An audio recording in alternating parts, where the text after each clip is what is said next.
이 말씀을 들으며 잠든 사람들, 삶이 바뀌었습니다. 오늘 하루도 수고 많으셨습니다. 하루를 마무리하며 잠시 쉬어가시는 시간, 이 시간이 여러분께 평안과 위로가 되길 바랍니다. 오늘 우리가 함께 나눌 주제는 말과 은혜입니다. 우리가 무심코 내뱉는 말 한마디, 그 말이 얼마나 큰 힘을 가지고 있는지 생각해 보신 적 있으신가요? 때로는 따뜻한 말 한마디가 누군가의 하루를 완전히 바꾸어 놓기도 하고, 반대로 날카로운 말 한마디가 깊은 상처를 남기기도 합니다. 성경은 우리의 혀가 작지만 큰 일을 한다고 말씀하십니다.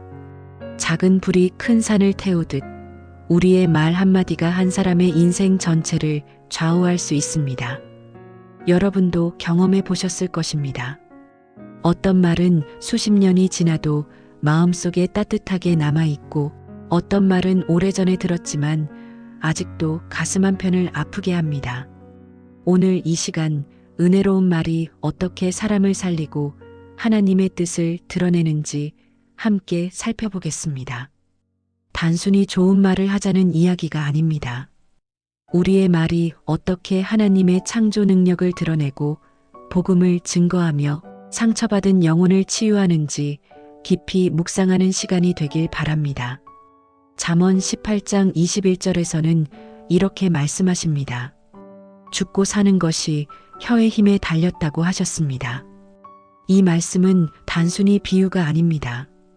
우리가 하는 말은 실제로 생명을 살리기도 하고 죽이기도 하는 능력이 있습니다.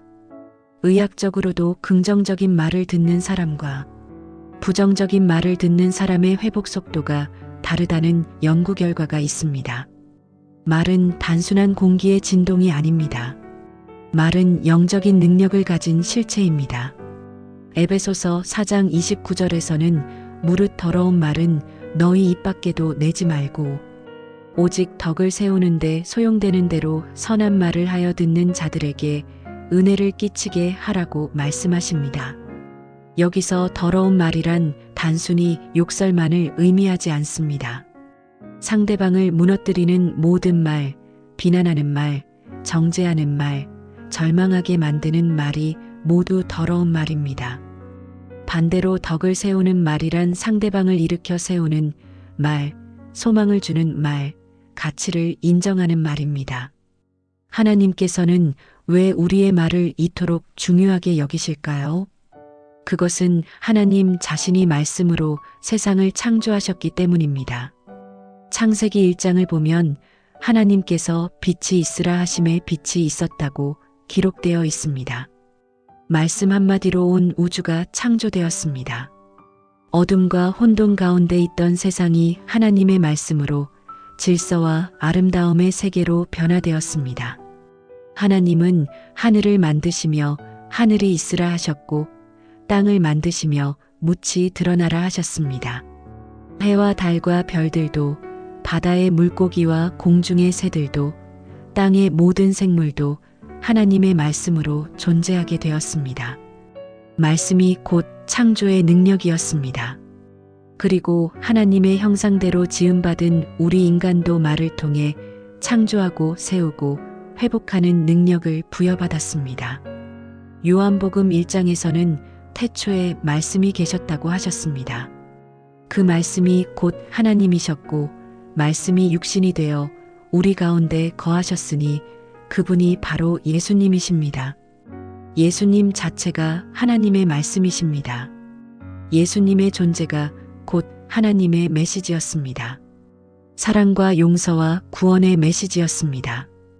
예수님의 삶을 보면 그분의 입에서 나온 말씀이 얼마나 많은 사람을 살렸는지 알 수 있습니다.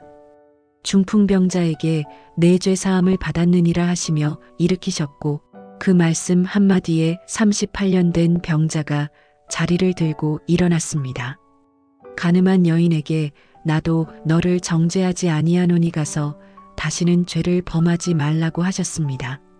그 여인은 정죄받아 마땅한 죄인이었지만 예수님의 말씀이 그녀에게 새로운 삶을 주었습니다. 나사로의 무덤 앞에서 예수님은 나사로야 나오라고 외치셨습니다. 이미 사흘이나 지나 썩기 시작한 시체였지만 예수님의 말씀에 생명이 돌아왔습니다. 광풍이 이는 바다 위에서 잠잠하라 고요하라 하시니 바람과 파도가 순종했습니다. 예수님의 말씀은 언제나 생명을 주고 소망을 주고 회복을 주는 말씀이었습니다. 예수님은 어떤 사람을 만나셨을 때도 그 사람의 가치를 인정하는 말씀을 하셨습니다. 세리 삭개오를 만나시고는 오늘 내가 내 집에 유하여야 하겠다고 하셨습니다. 당시 사회에서 가장 멸시받던 세리를 예수님은 존중하고 인정하셨습니다. 그 말씀 한마디가 삭개오의 인생을 송두리째 바꾸어 놓았습니다. 삭개오는 재산의 절반을 가난한 사람들에게 나누어 주고 부정하게 얻은 것을 4배로 갚겠다고 고백했습니다. 사마리아 여인을 만나셨을 때도 마찬가지였습니다. 당시 유대인들은 사마리아 사람들과 상종하지 않았고 남자들은 공개적으로 여자와 대화하지 않았으며 랍비들은 죄인과 어울리지 않았습니다. 하지만 예수님은 그 모든 장벽을 넘어 그 여인과 대화하셨습니다. 그리고 영생하도록 솟아나는 물을 주겠다고 약속하셨습니다. 그 여인은 예수님의 말씀을 듣고 물동이를 버려두고 동네로 달려가 사람들에게 전했습니다. 와서 보라, 내가 행한 모든 일을 내게 말한 사람을 보라. 이는 그리스도가 아니냐.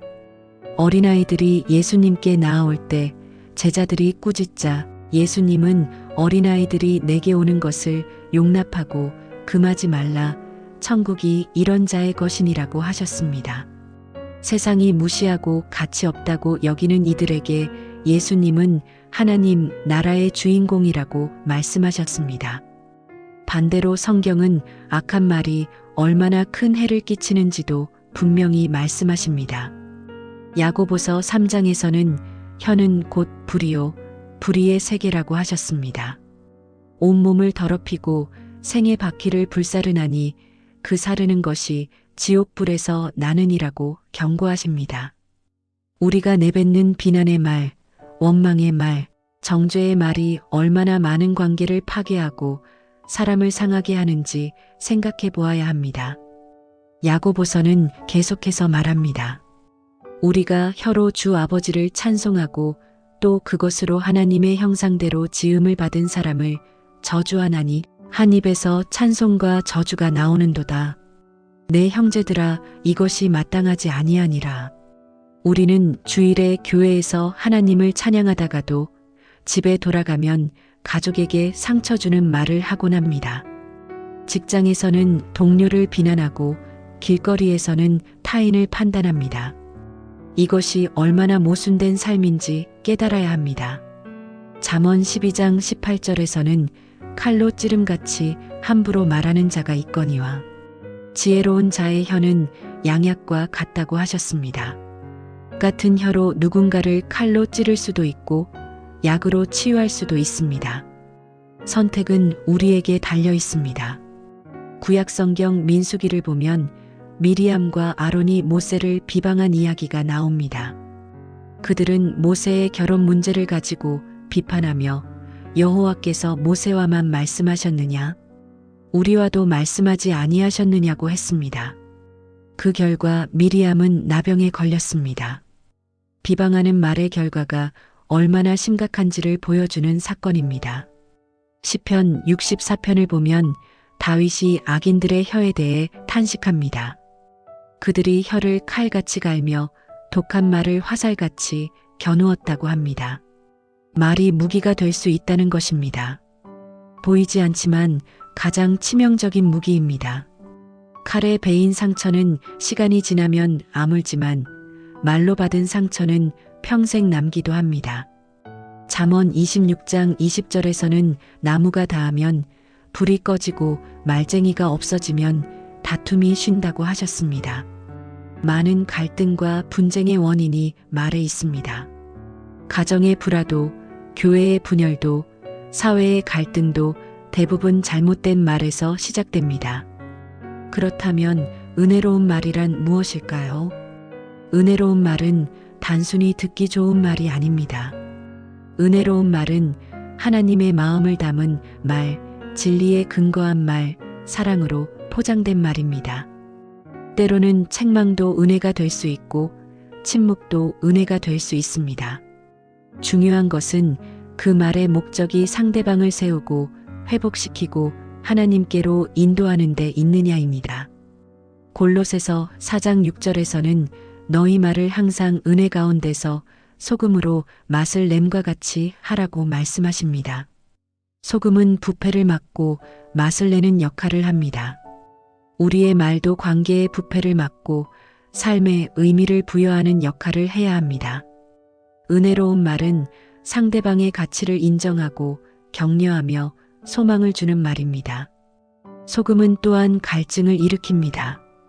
우리의 말이 사람들로 하여금 하나님을 갈망하게 만들어야 합니다.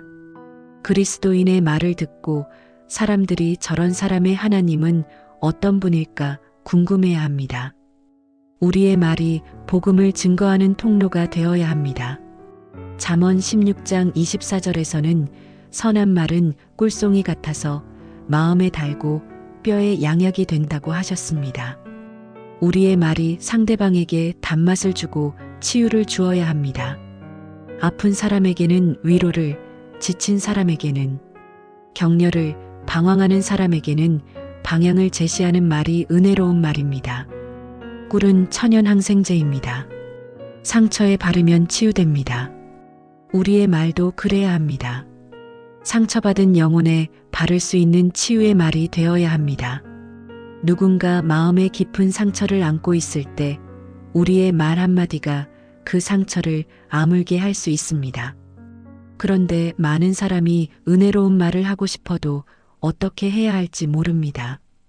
우리는 살면서 비난받고 정죄당한 경험이 많기 때문에 그런 말들이 더 익숙합니다. 은혜로운 말을 하려면 먼저 우리 마음이 은혜로 채워져야 합니다. 마태복음 12장 34절에서 예수님은 마음에 가득한 것을 입으로 말한다고 하셨습니다. 우리 마음이 원망과 비난으로 가득하면 그런 말이 나올 수밖에 없습니다. 하지만 우리 마음이 하나님의 사랑과 은혜로 채워지면 자연스럽게 은혜로운 말이 나옵니다. 마음은 우물과 같습니다. 우물에 맑은 물이 가득하면 맑은 물이 나오고 우물이 오염되어 있으면 오염된 물이 나옵니다. 우리 마음이라는 우물을 하나님의 말씀으로 채워야 합니다. 매일 성경을 읽고 묵상하며 찬양하고 기도하며 우리 마음을 정결하게 해야 합니다. 그렇다면 어떻게 우리 마음을 은혜로 채울 수 있을까요? 첫째는 하나님의 말씀을 묵상하는 것입니다. 시편 119편 103절에서는 주의 말씀의 맛이 내게 어찌 그리 단지요. 내 입에 꿀보다 더하니이다라고 고백합니다. 하나님의 말씀으로 우리 마음을 채울 때 우리 입에서도 단말, 은혜로운 말이 나옵니다. 성경을 단순히 읽기만 해서는 안 됩니다. 되새김질하듯 깊이 묵상해야 합니다. 한 구절을 붙잡고 하루 종일 생각하며 기도해야 합니다. 그 말씀이 내 삶에 어떤 의미인지, 하나님이 이 말씀을 통해 무엇을 말씀하시는지 귀 기울여야 합니다. 둘째는 기도하는 것입니다. 시편 141편 3절에서 다윗은 여호와여 내 입 앞에 파수꾼을 세우시고 내 입술의 문을 지키소서라고 기도합니다. 우리 스스로의 힘으로는 혀를 제어하기 어렵습니다. 하나님의 도우심을 구해야 합니다. 매일 아침 하나님께 오늘 하루 제 입술을 지켜주시고 은혜로운 말만 하게 해달라고 기도해야 합니다. 다윗은 왜 이런 기도를 했을까요? 그는 자신의 연약함을 너무나 잘 알았기 때문입니다. 순간의 감정에 휩싸여 잘못된 말을 할 수 있다는 것을 알았습니다. 그래서 하나님께 파수꾼을 세워달라고 간구했습니다. 우리도 마찬가지입니다. 우리의 입술 앞에 성령님이라는 파수꾼을 세워주시기를 기도해야 합니다. 셋째는 감사하는 것입니다. 데살로니가전서 5장 18절에서는 범사에 감사하라고 하셨습니다. 감사가 가득한 마음에서는 불평과 원망이 나올 수 없습니다. 우리가 받은 은혜를 생각하고 감사할 때 자연스럽게 은혜로운 말이 흘러나옵니다. 감사는 선택입니다. 같은 상황을 보고도 어떤 사람은 불평하고 어떤 사람은 감사합니다. 비가 오는 날을 보며 귀찮다고 할 수도 있고 농작물이 자랄 수 있어 감사하다고 할 수도 있습니다. 우리의 관점을 바꾸면 우리의 말도 바뀝니다. 넷째는 듣는 훈련을 하는 것입니다. 야고보서 1장 19절에서는 듣기는 속히 하고 말하기는 더디하라고 하셨습니다. 많은 경우 우리는 상대방의 말을 제대로 듣지 않고 성급하게 반응합니다. 먼저 경청하고 이해하려고 노력하고 공감한 후에 말해야 합니다. 경청은 단순히 귀로 듣는 것이 아닙니다. 마음으로 듣는 것입니다. 상대방의 말 뒤에 숨어 있는 감정을, 표현하지 못한 아픔을, 드러내지 않은 필요를 듣는 것입니다. 그렇게 깊이 들을 때 우리는 적절한 말을 할 수 있습니다. 이제 구체적인 생활 속 이야기를 나누어 보겠습니다. 어느 날 저녁 60대 후반의 한 어머니가 퇴근한 아들과 저녁 식사를 하고 있었습니다. 아들은 직장에서 힘든 하루를 보냈는지 표정이 좋지 않았습니다. 식탁에 앉아서도 말이 없었고 수저를 들면서도 한숨을 쉬었습니다. 어머니가 조심스럽게 물었습니다. 오늘 무슨 일 있었니? 아들은 짜증 섞인 목소리로 대답했습니다. 아무것도 아니에요. 그냥 피곤해요. 어머니는 그 말투에 상처를 받았습니다. 마음속으로 내가 뭘 잘못했나 걱정해서 물어봤는데 왜 저렇게 말하나 하는 생각이 들었습니다. 순간 어머니의 입에서 나오려던 말은 너는 왜 그렇게 말을 함부로 하니?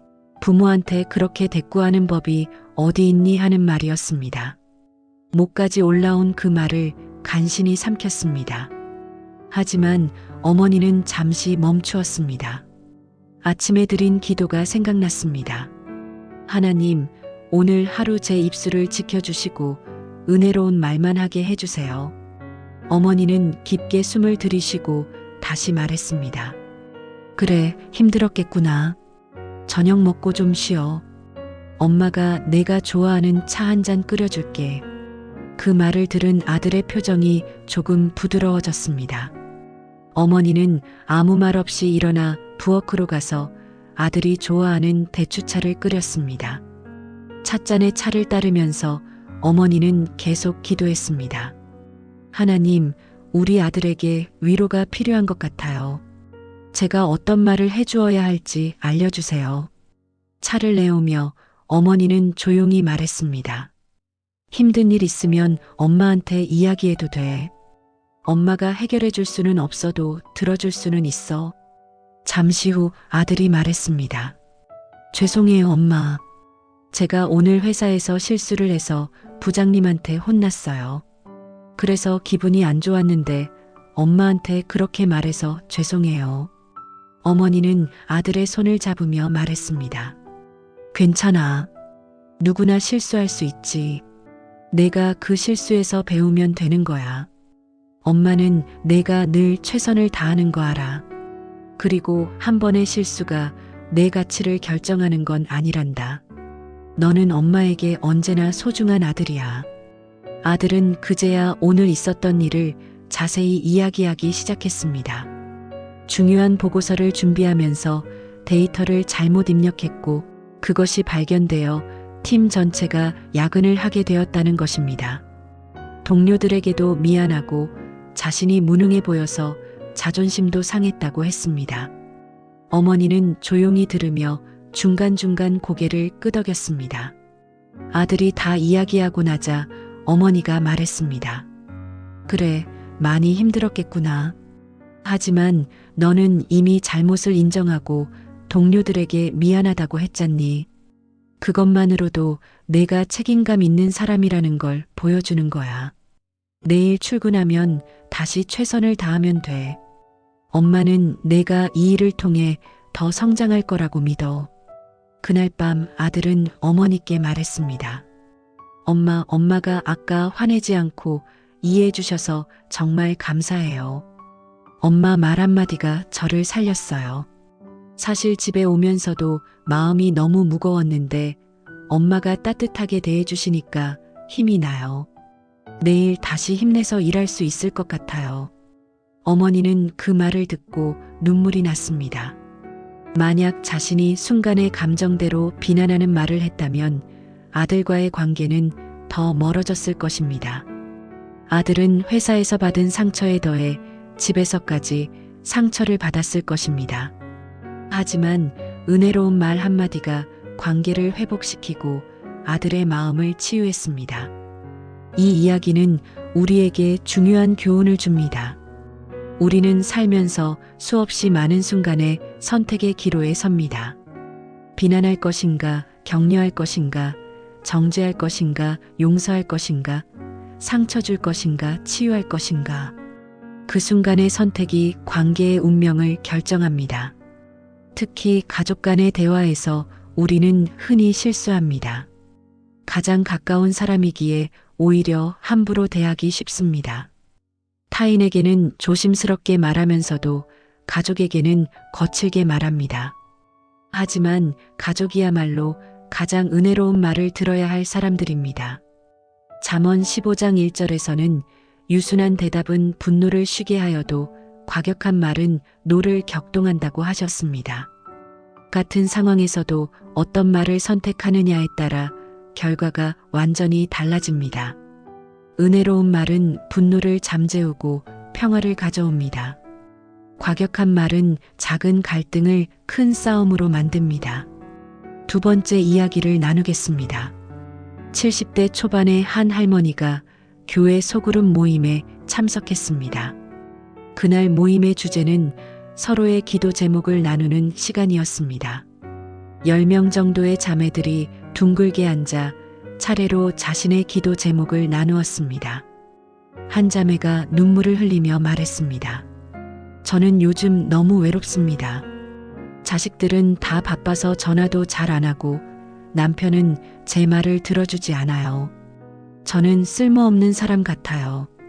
아침에 눈 떠도 하루가 두렵고 밤에 잠들기도 무서워요. 그 말을 들은 다른 자매 하나가 말했습니다. 그런 생각하지 마세요. 우리 나이에 다 그렇죠 뭐. 자식들 다 크면 그런 거예요. 너무 예민하게 생각하지 마세요. 그 말은 위로처럼 들렸지만 사실은 공감이 아니었습니다. 상대방의 아픔을 그냥 흔한 일로 치부해버린 것입니다. 위로는커녕 당신의 아픔은 별것 아니라고 무시하는 말이 되어버렸습니다. 눈물 흘리던 자매의 표정이 더 어두워졌습니다. 그녀는 입을 다물고 더 이상 말하지 않았습니다. 마음속으로 생각했습니다. 역시 아무도 내 마음을 몰라. 내가 얼마나 힘든지 누구도 이해하지 못해. 나는 정말 혼자구나. 하지만 70대 할머니는 다르게 말했습니다. 그 자매의 손을 잡으며 천천히 말했습니다. 자매님, 제 말 좀 들어보세요. 자매님은 절대로 쓸모없는 사람이 아니에요. 자매님이 지금까지 자녀들을 얼마나 헌신적으로 키우셨는지 우리 모두 알아요. 밤낮 없이 기도하시며 자녀들을 위해 희생하신 모습을 봤어요. 자매님의 기도가 지금도 자녀들을 지키고 있어요. 할머니는 잠시 멈추었다가 계속 말했습니다. 그리고 자매님이 이렇게 솔직하게 마음을 나눠주셔서 저도 용기가 나요. 사실 저도 가끔 그런 생각을 하거든요. 나이 들면 쓸모 없어지는 것 같다는 생각이요. 하지만 성경을 보면 하나님께서는 나이 든 사람들을 통해 놀라운 일을 하셨어요. 아브라함은 100세에 이삭을 낳았고 모세는 80세에 하나님의 부르심을 받았어요. 우리의 가치는 나이나 능력이 아니라 하나님께서 우리를 사랑하신다는 사실에 있어요. 할머니는 더 깊이 들어갔습니다. 자매님, 외로움은 너무나 고통스러운 감정이에요. 저도 남편을 먼저 보내고 얼마나 외로웠는지 몰라요. 하지만 그 외로움 속에서 하나님을 더 깊이 만났어요. 시편 기자가 말했듯이 주님은 고아와 과부의 아버지시고 외로운 자를 가정에 거하게 하시는 분이세요. 우리 함께 이 외로움을 하나님께 맡기고 서로를 위해 기도해요. 제가 매일 자매님을 위해 기도할게요. 그 말을 들은 자매는 더욱 눈물을 흘렸습니다. 하지만 이번에는 위로받는 눈물이었습니다. 내 아픔을 진짜로 이해해주는 사람이 있다는 것, 내가 혼자가 아니라는 것을 느꼈기 때문입니다. 70대 할머니의 말은 단순히 듣기 좋은 말이 아니었습니다. 진심이 담긴 말, 공감이 담긴 말, 하나님의 사랑이 담긴 말이었습니다. 자매가 말했습니다. 고맙습니다. 제 마음을 이해해 주시는 분이 계셔서 정말 감사해요. 사실 아무도 제 아픔을 몰라줄 것 같아서 더 외로웠어요. 하지만 오늘 자매님 말씀을 듣고 하나님께서 저를 사랑하신다는 걸 다시 깨달았어요. 저도 이 외로움을 하나님께 맡기고 싶어요. 모임이 끝난 후 다른 자매들도 하나씩 다가와 눈물 흘린 자매를 안아주었습니다. 우리가 자매님과 함께 있어요. 혼자가 아니에요. 우리가 서로 의지해요. 그날 그 모임은 단순한 기도 모임이 아니라 서로의 상처를 치유하는 은혜의 시간이 되었습니다. 그날 이후 그 자매는 교회에 나올 때마다 70대 할머니를 찾았습니다. 그리고 말했습니다. 그날 자매님이 해주신 말씀이 저를 살렸어요. 저는 그 말씀을 생각하며 다시 일어설 수 있었어요. 할머니는 대답했습니다. 그건 제 말이 아니라 하나님의 말씀이에요. 하나님께서 자매님을 통해 저에게도 은혜를 주셨어요. 이 이야기에서 우리는 중요한 진리를 발견합니다. 은혜로운 말은 진심에서 나온다는 것입니다. 형식적인 위로, 습관적인 격려는 사람의 마음을 움직이지 못합니다. 하지만 진심으로 상대방의 아픔에 공감하고 하나님의 눈으로 그 사람을 바라볼 때 우리 입에서 나오는 말은 생명의 말이 됩니다. 또한 진정한 위로는 상대방의 아픔을 인정하는 것에서 시작됩니다. 아프지 않다고 별것 아니라고 말하는 것은 위로가 아닙니다. 아프다는 것을 인정하고 함께 아파하고 그 아픔 속에서도 소망을 제시하는 것이 진정한 위로입니다. 히브리서 10장 24절에서는 서로 돌아보아 사랑과 선행을 격려하라고 하셨습니다. 격려한다는 것은 단순히 칭찬하는 것이 아닙니다. 상대방의 상황을 깊이 이해하고 그 사람이 하나님 안에서 소망을 갖도록 도와주는 것입니다. 세 번째 이야기를 나누겠습니다. 50대 중반의 한 남자가 직장에서 어려운 상황에 처했습니다. 그는 20년 넘게 다닌 회사에서 팀장으로 일하고 있었는데 회사가 구조조정을 하게 되었습니다. 경영진은 그에게 팀원 몇 명을 정리해고해야 한다고 통보했습니다. 그는 밤잠을 이루지 못했습니다. 어떻게 20년 넘게 함께 일한 동료들에게 그런 말을 할 수 있을까? 그들에게도 가족이 있고 생계가 있는데. 고민 끝에 그는 먼저 해고 대상자들을 한 명씩 만나기로 했습니다. 첫 번째 만난 사람은 30대 초반의 젊은 직원이었습니다. 결혼한 지 2년 되었고 얼마 전 아이가 태어났습니다. 팀장은 사무실이 아닌 조용한 카페에서 그를 만났습니다. 팀장이 말했습니다. 오늘 이렇게 시간 내줘서 고맙습니다. 사실 오늘 해야 할 말이 있어서 불렀는데 참 어렵네요. 회사 사정이 어려워져서 구조조정을 하게 되었습니다. 그래서 우리 팀도 인원을 줄여야 하는데 안타깝게도 당신이 대상에 포함되었습니다. 젊은 직원의 얼굴이 창백해졌습니다. 팀장은 계속 말했습니다. 이건 당신의 능력 문제가 아닙니다. 회사의 경영 판단일 뿐입니다. 당신은 항상 열심히 일했고 성실했습니다. 저는 당신과 함께 일할 수 있어서 기뻤습니다.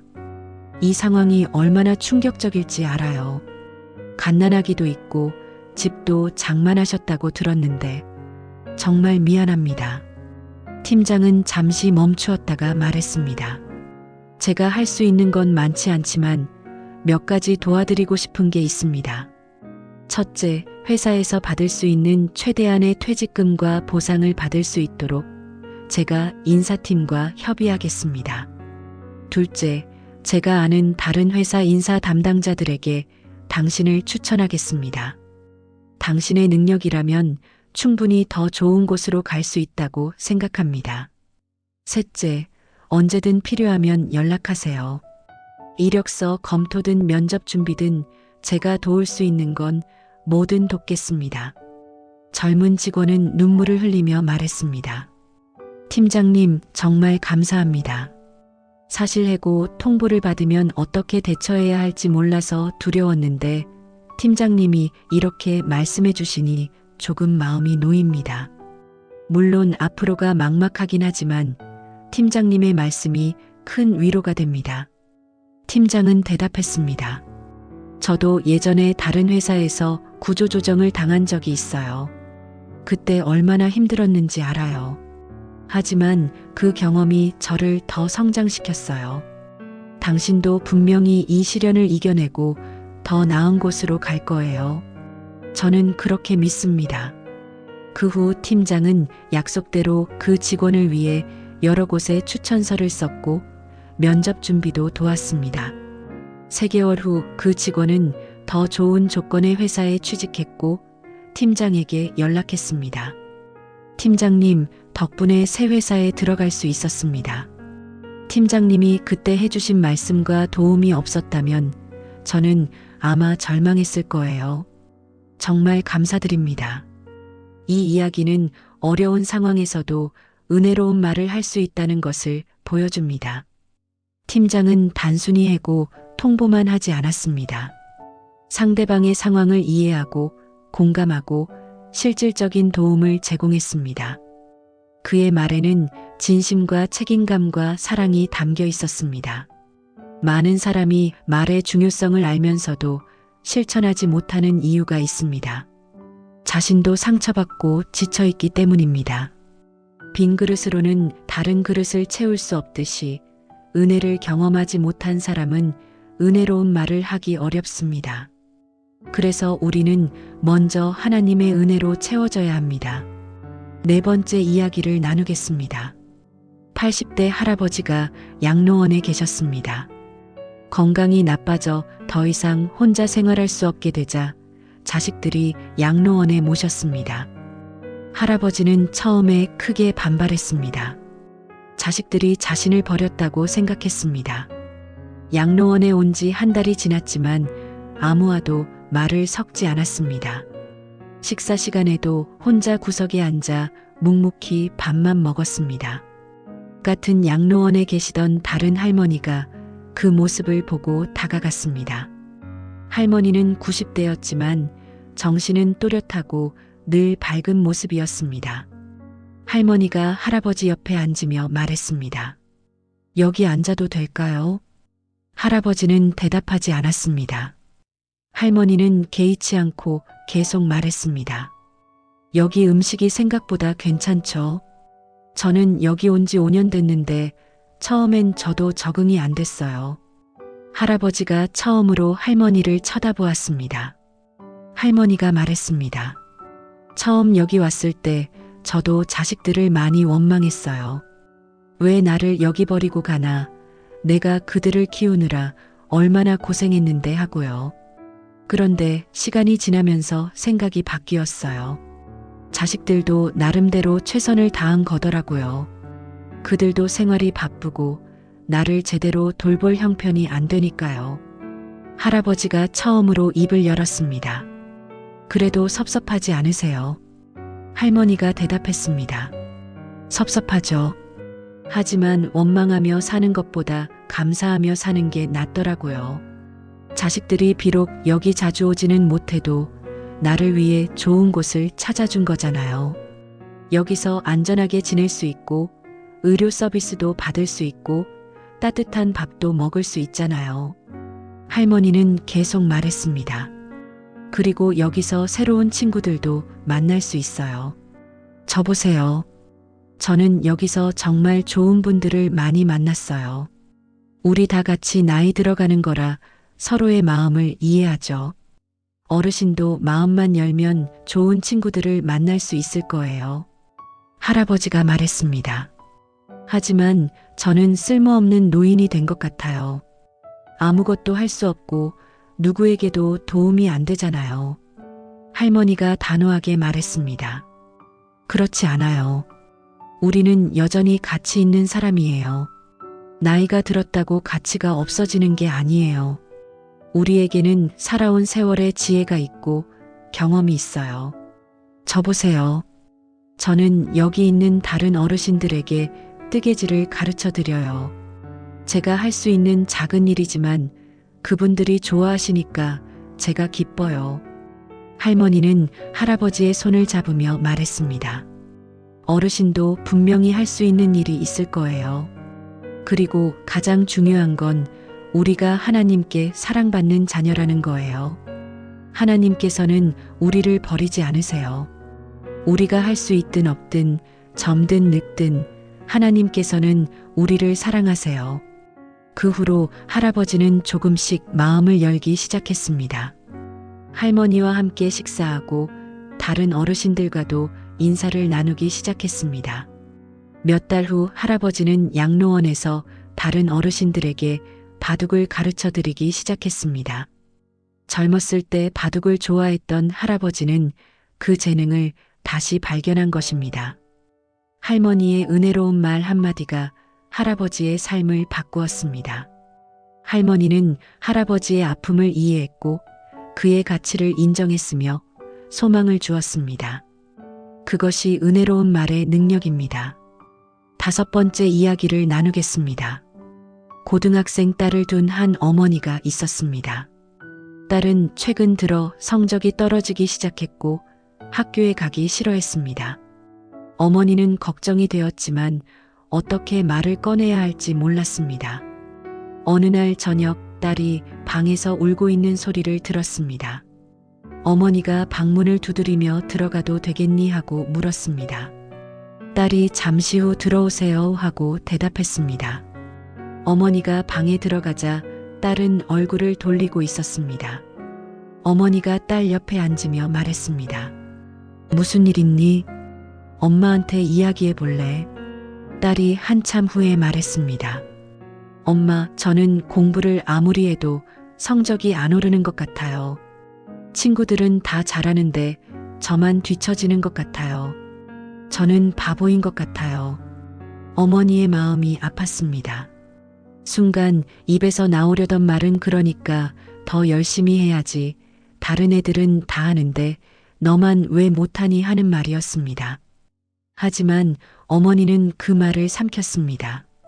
대신 이렇게 말했습니다. 너는 바보가 아니야. 너는 충분히 똑똑한 아이야. 성적이 모든 걸 말해주는 건 아니란다. 엄마는 내가 매일 늦게까지 공부하는 거 알아. 내가 얼마나 노력하는지도 알아. 어머니는 딸을 안으며 계속 말했습니다. 그리고 성적보다 더 중요한 게 있어. 너는 착한 마음을 가진 아이야. 친구들을 도와주고 동생을 챙기고 할머니께 효도하잖아. 그게 얼마나 귀한 거인지 아니. 성적은 시간이 지나면 잊혀질 수 있지만 내 성품은 평생 가는 거야. 딸이 말했습니다. 하지만 엄마, 저는 대학도 가야 하고 좋은 직장도 가져야 하잖아요. 그러려면 성적이 좋아야 하는데. 어머니가 대답했습니다. 그래, 성적도 중요하지. 하지만 그게 전부는 아니야. 너는 내 나름의 길을 찾을 거야. 엄마는 내가 어떤 길을 가든 내 편이야. 그리고 하나님께서도 너를 위한 계획을 가지고 계셔. 하나님의 계획은 우리가 생각하는 것보다 훨씬 크고 좋단다. 어머니는 딸의 손을 잡으며 말했습니다. 우리 함께 기도하자. 하나님께 지혜를 구하고 너에게 맞는 공부 방법을 찾게 해달라고. 그리고 무엇보다 내가 하나님의 눈에 얼마나 소중한 존재인지 잊지 않게 해달라고. 그날 밤 어머니와 딸은 함께 무릎 꿇고 기도했습니다. 그 후로 딸의 태도가 조금씩 변하기 시작했습니다. 성적에 대한 압박감이 줄어들자 오히려 공부에 더 집중할 수 있게 되었습니다. 그리고 자신이 진정으로 좋아하는 것이 무엇인지 찾기 시작했습니다. 어머니의 은혜로운 말이 딸에게 자신감과 소망을 주었습니다. 이 모든 이야기들이 우리에게 말해주는 것은 명확합니다. 은혜로운 말은 상황을 바꾸고 관계를 회복하고 사람을 살립니다. 반대로 비난하는 말, 정죄하는 말, 무시하는 말은 관계를 파괴하고 사람을 죽입니다. 요한일서 4장 19절에서는 우리가 사랑함은 그가 먼저 우리를 사랑하셨음이라고 하셨습니다. 우리가 은혜로운 말을 할 수 있는 것도 하나님께서 먼저 우리에게 은혜로운 말씀을 주셨기 때문입니다. 하나님은 죄인인 우리를 정죄하지 않으시고 내 아들아 딸아하며 부르셨습니다. 하나님은 우리의 연약함을 아시고 내가 너와 함께 한다고 말씀하셨습니다. 로마서 8장 1절에서는 그리스도 예수 안에 있는 자에게는 결코 정죄함이 없다고 하셨습니다. 이것이 하나님의 은혜로운 말씀입니다. 우리가 이 말씀을 붙잡고 살 때 우리도 다른 사람을 정죄하지 않고 은혜로 대할 수 있습니다. 은혜로운 말은 단순히 개인의 유익을 넘어 복음을 드러냅니다. 사람들은 우리의 말을 통해 하나님이 어떤 분이신지를 보게 됩니다. 만약 우리가 비난하고 정죄하는 말만 한다면 사람들은 하나님도 그런 분이라고 생각할 것입니다. 하지만 우리가 용서하고 격려하고 사랑하는 말을 한다면 사람들은 하나님의 사랑을 경험하게 됩니다. 베드로전서 3장 15절에서는 너희 속에 있는 소망에 관한 이유를 묻는 자에게는 대답할 것을 항상 준비하되 온유와 두려움으로 하라고 하셨습니다. 우리의 말이 온유해야 하는 이유는 그것이 복음의 본질이기 때문입니다. 복음은 정죄가 아니라 구원이고 심판이 아니라 사랑이고 절망이 아니라 소망입니다. 우리 주변을 둘러보면 말로 인해 상처받은 사람들이 너무나 많습니다.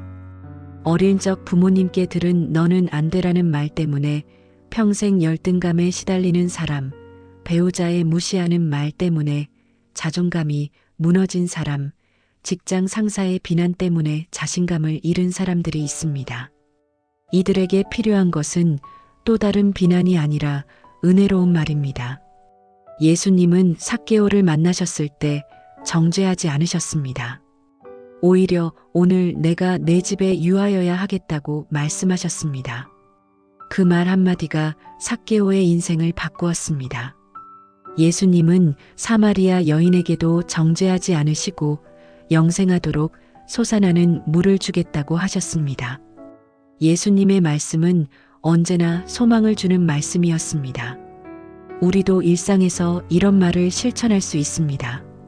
출근하는 배우자에게 오늘도 수고해, 당신을 위해 기도할게 하는 말, 지친 친구에게 내가 얼마나 소중한 사람인지 알아 내가 늘 내 편이야 하는 말, 실수한 후배에게 괜찮아, 누구나 실수할 수 있어, 다음엔 더 잘할 수 있을 거야 하는 말.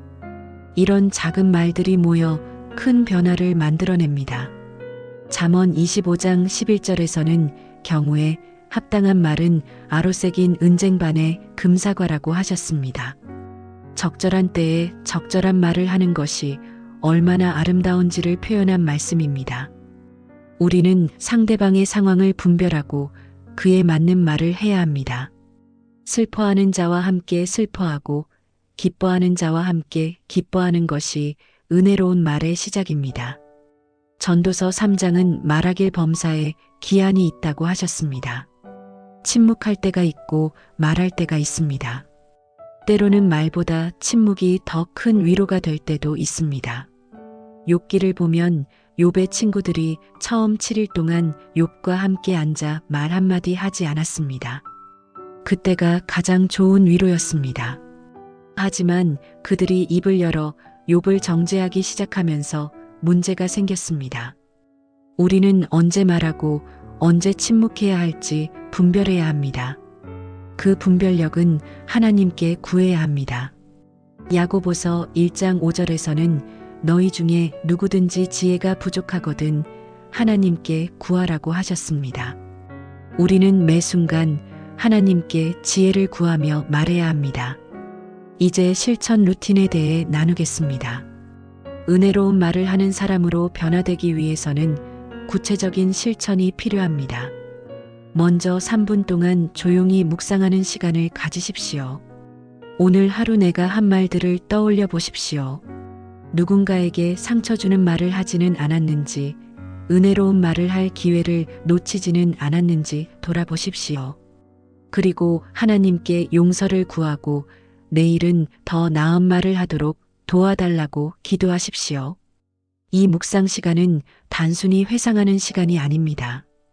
성령님의 조명하심을 구하는 시간입니다. 우리는 자신의 잘못을 잘 보지 못합니다.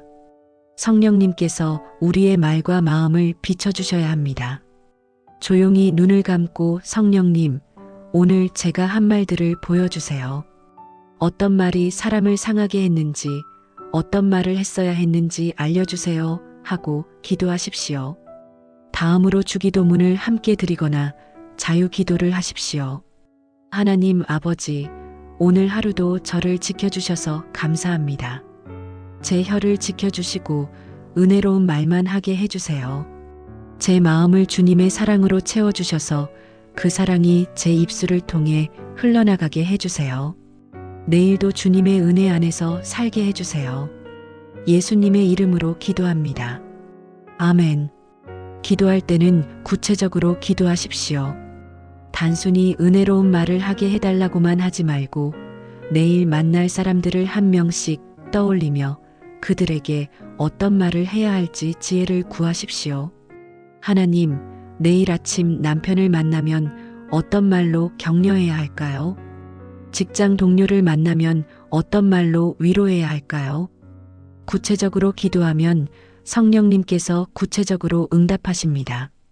이제 3가지 성경 관찰문을 함께 묵상하겠습니다. 첫째, 나는 오늘 어떤 말씀을 붙잡고 있는가?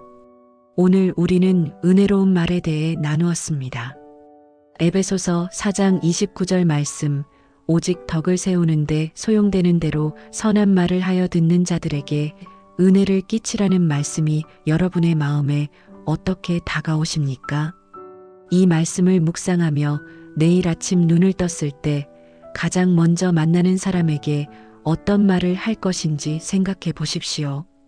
배우자에게, 자녀에게, 부모님께, 직장 동료에게 은혜로운 말을 건네는 모습을 상상해 보십시오. 잠언 18장 21절 말씀, 죽고 사는 것이 혀의 힘에 달렸다는 이 말씀은 우리에게 큰 책임감을 줍니다. 내 말 한마디가 누군가를 살릴 수도 있고 죽일 수도 있다는 것입니다.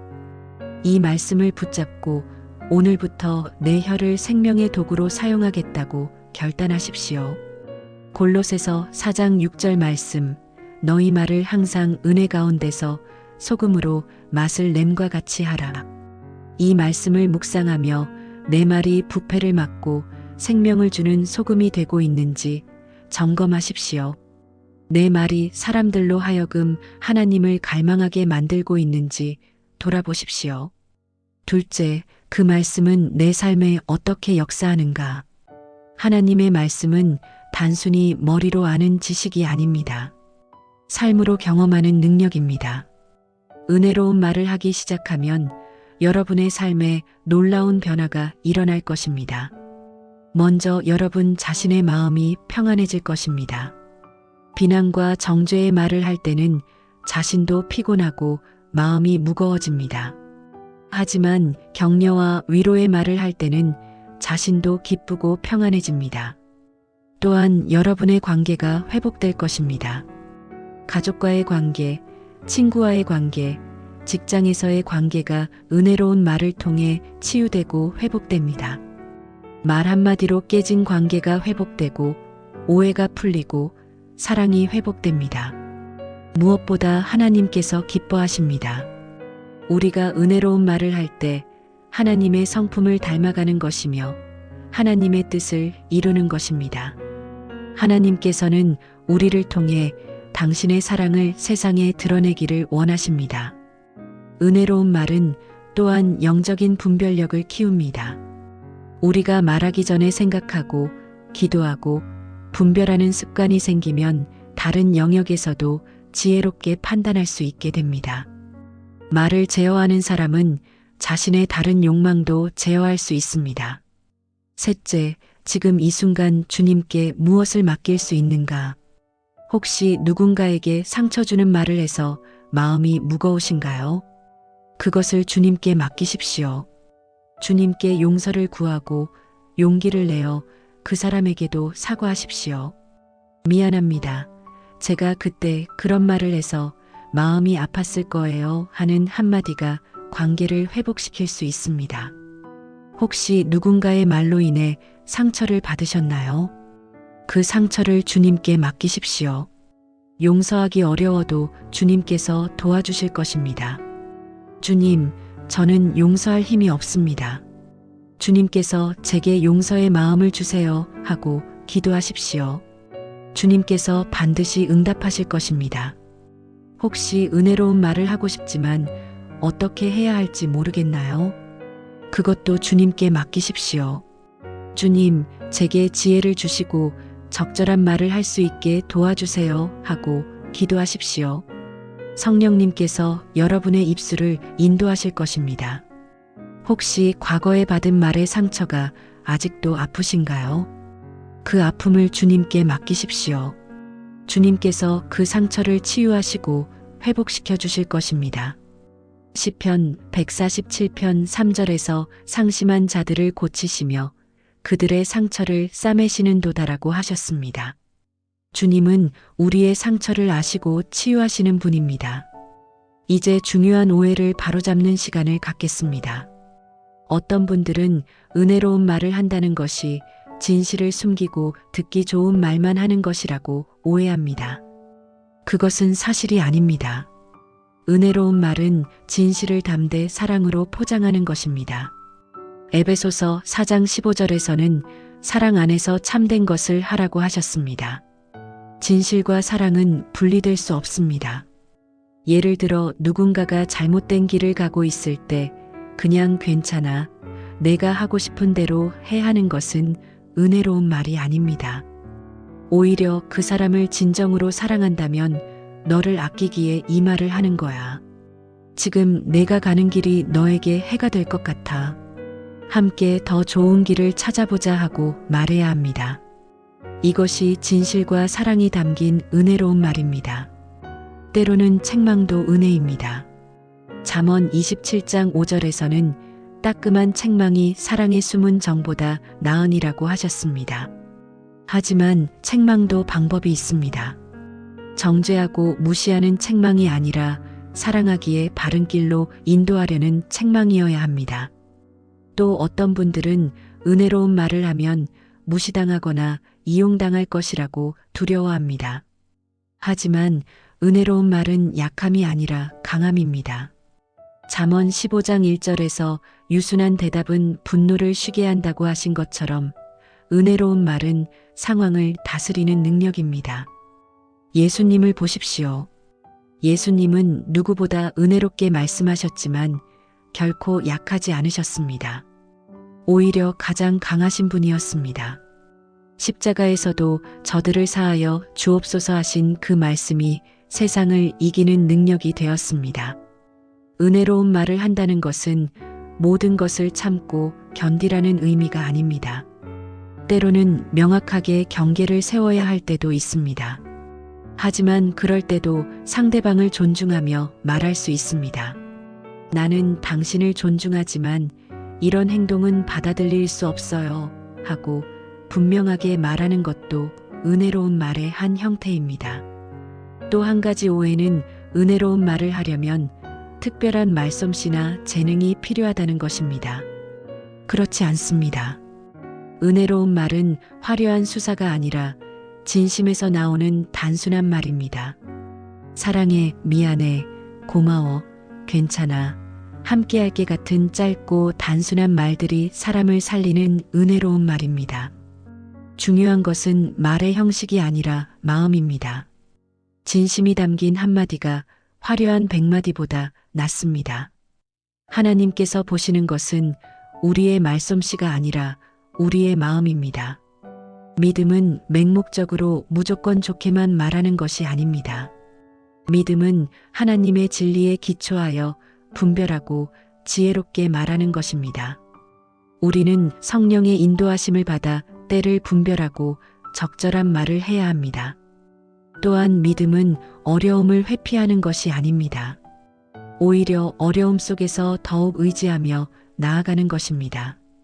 은혜로운 말을 하다 보면 때로 오해받을 수도 있고 무시당할 수도 있습니다. 하지만 그럴 때도 낙심하지 말고 계속 은혜로운 말을 하십시오.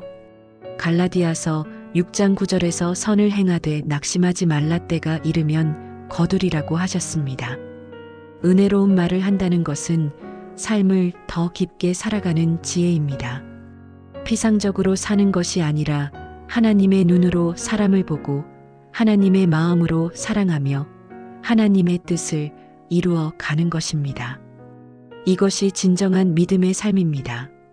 고린도전서 13장에서 사랑에 대해 말씀하실 때 바울은 사랑은 오래 참고 사랑은 온유하다고 하셨습니다. 은혜로운 말은 사랑의 표현입니다. 우리가 서로에게 은혜로운 말을 할 때 사랑이 흘러갑니다. 데살로니가전서 5장 11절에서는 그러므로 피차 권면하고 서로 덕을 세우라고 하셨습니다. 권면한다는 것은 단순히 충고하는 것이 아니라 함께 옆에 서서 격려하고 힘을 주는 것입니다. 우리는 서로의 짐을 나누어 지고 함께 나아가야 합니다. 우리가 은혜로운 말을 하면 그것이 다시 우리에게 돌아옵니다. 누가복음 6장 38절에서 주라 그리하면 너희에게 줄 것이니 곧 후히 되어 누르고 흔들어 넘치도록 하여 너희에게 안겨주리라고 하셨습니다. 우리가 은혜를 베풀면 은혜를 받게 됩니다. 빌립보서 4장 8절에서 바울은 이렇게 권면합니다. 무엇에든지 참되며 무엇에든지 경건하며 무엇에든지 오르며 무엇에든지 정결하며 무엇에든지 사랑받을 만하며 무엇에든지 칭찬받을 만하며 무슨 덕이 있든지 무슨 기림이 있든지 이것들을 생각하라. 우리의 생각이 선하면 우리의 말도 선해집니다. 로마서 12장 21절에서는 악에게 지지 말고 선으로 악을 이기라고 하셨습니다. 누군가 우리에게 악한 말을 해도 우리는 은혜로운 말로 응답해야 합니다. 그것이 악을 이기는 길입니다. 베드로전서 3장 9절에서는 악을 악으로 욕을 욕으로 갚지 말고 도리어 복을 빌라고 하셨습니다. 이것이 그리스도인의 삶의 방식입니다. 세상은 눈에는 눈 이에는 이라고 하지만 우리는 원수를 사랑하고 박해하는 자를 위해 기도합니다. 이제 마무리하겠습니다. 사랑하는 여러분, 오늘부터 한 걸음씩 은혜로운 말을 하는 사람으로 변화되어 가십시오. 완벽할 필요는 없습니다. 실수할 수도 있습니다. 하지만 포기하지 마십시오. 주님께서 여러분과 함께 하시며 도와주실 것입니다. 내일 아침 눈을 뜨면 가장 먼저 하나님께 기도하십시오. 주님, 오늘 하루 제 입술을 지켜주시고 은혜로운 말만 하게 해주세요. 그리고 하루를 시작하십시오. 만나는 사람마다 은혜로운 말을 건네십시오. 배우자에게 사랑한다고 고맙다고 말하십시오. 자녀에게 너를 자랑스럽게 생각한다고 너는 소중한 사람이라고 말하십시오. 부모님께 존경한다고 감사하다고 말하십시오.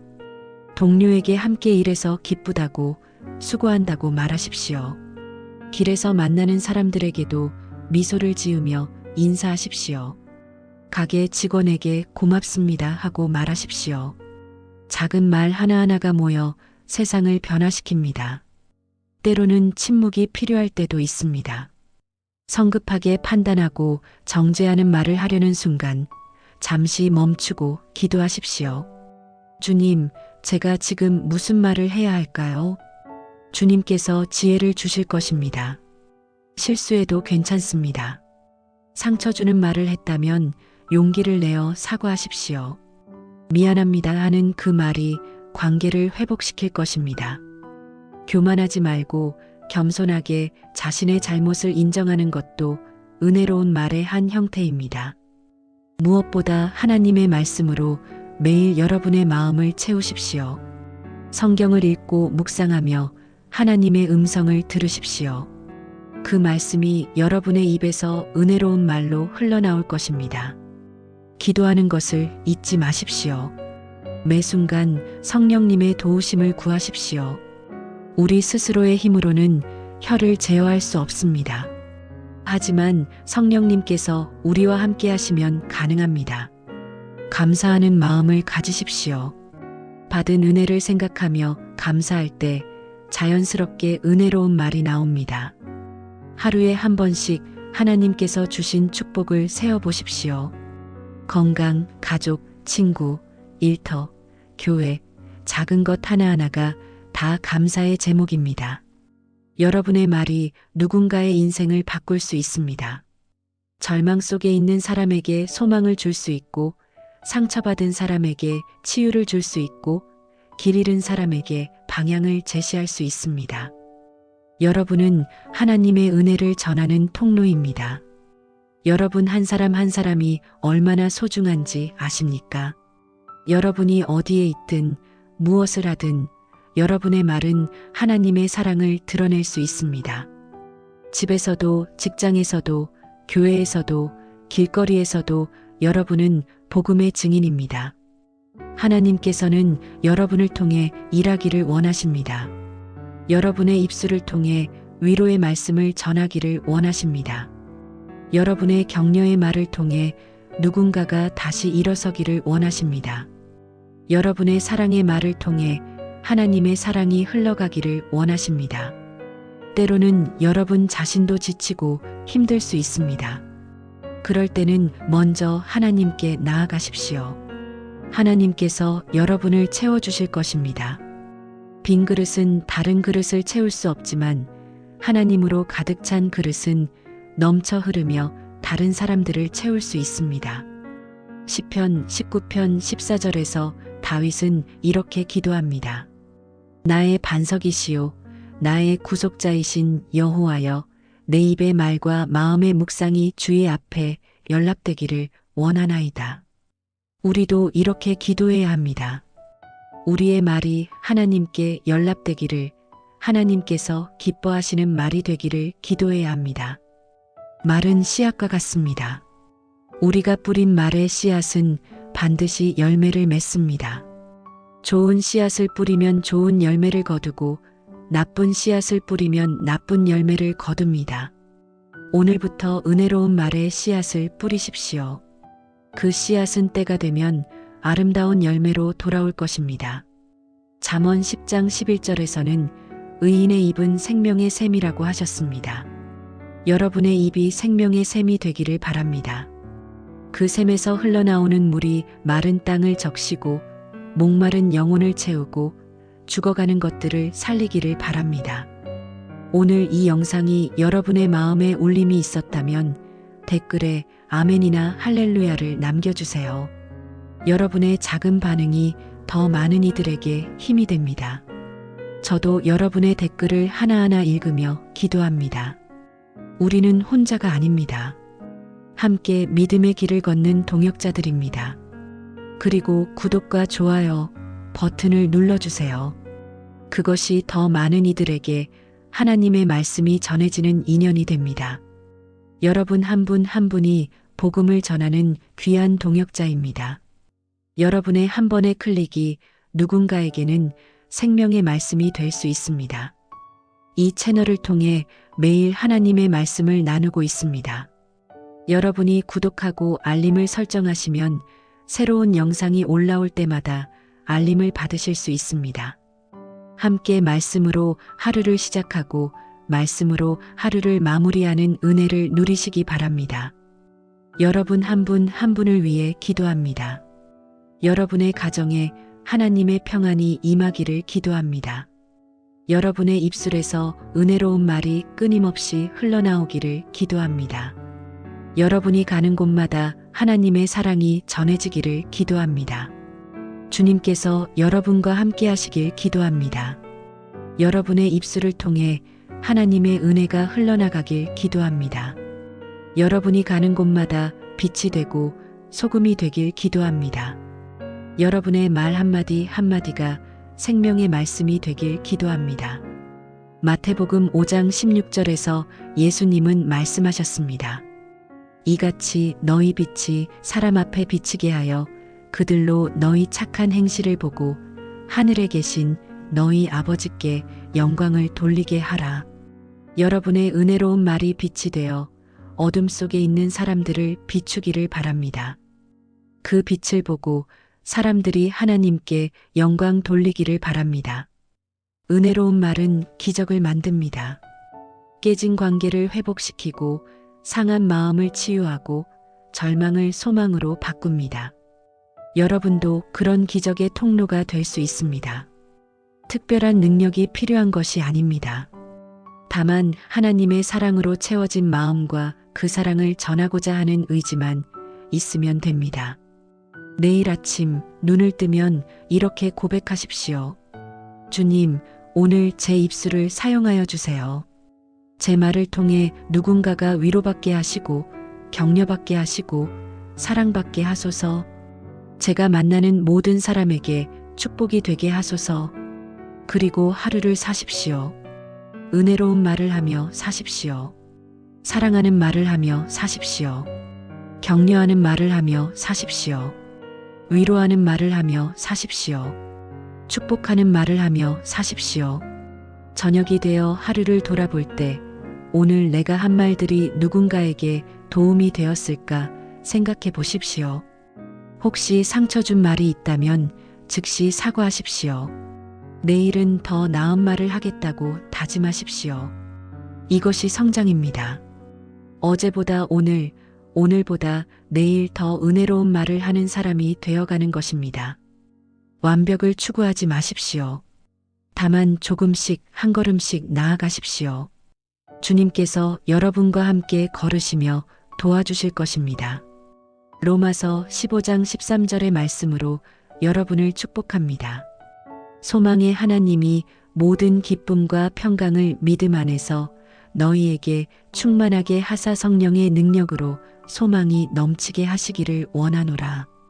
여러분의 삶이 소망으로 충만하기를 바랍니다. 여러분의 마음이 기쁨과 평강으로 가득하기를 바랍니다. 여러분의 입술에서 생명의 말씀이 흘러나오기를 바랍니다. 성령의 능력이 여러분과 함께 하시기를 바랍니다. 평안한 밤 되시기 바랍니다. 주님의 사랑과 은혜가 여러분과 함께 하길 바랍니다. 내일도 하나님의 은혜 안에서 은혜로운 말을 하며 살아가십시오. 주님께서 여러분을 축복하실 것입니다. 여러분의 꿈속에서도 주님의 평안이 함께 하시기를 바랍니다. 내일 아침 눈을 떴을 때 새로운 은혜와 새로운 기회가 여러분을 기다리고 있을 것입니다. 그 은혜를 붙잡고 그 기회를 사용하여 은혜로운 말을 전하는 하루가 되시기를 바랍니다. 하나님께서 여러분을 사랑하십니다. 여러분은 하나님의 소중한 자녀입니다. 여러분의 존재 자체가 축복입니다. 여러분의 말씀이 세상의 축복이 되기를 바랍니다. 좋은 밤 되십시오. 주님 안에서 평안히 쉬십시오. 사랑합니다. 하나님께서 여러분과 함께 하십니다. 내일 다시 만날 때까지 주님의 보호하심이 여러분과 함께 하시기를 기도합니다. 민수기 6장 24절부터 26절의 축도로 여러분을 축복합니다. 여호와는 내게 복을 주시고 너를 지키시기를 원하며 여호와는 그의 얼굴을 내게 비추사 은혜 베푸시기를 원하며 여호와는 그 얼굴을 내게로 향하여 드사 평강 주시기를 원하노라. 주님의 복이 여러분과 여러분의 가정에 충만하시기를 바랍니다. 주님께서 여러분을 지키시고 보호하시기를 바랍니다. 주님의 얼굴이 여러분을 향하시어 은혜를 베푸시기를 바랍니다. 주님의 평강이 여러분의 마음을 가득 채우시기를 바랍니다. 안녕히 주무십시오. 내일 아침 새로운 은혜로 다시 만나 뵙겠습니다. 사랑합니다. 하나님의 사랑 안에서 평안한 밤 되십시오. 아멘.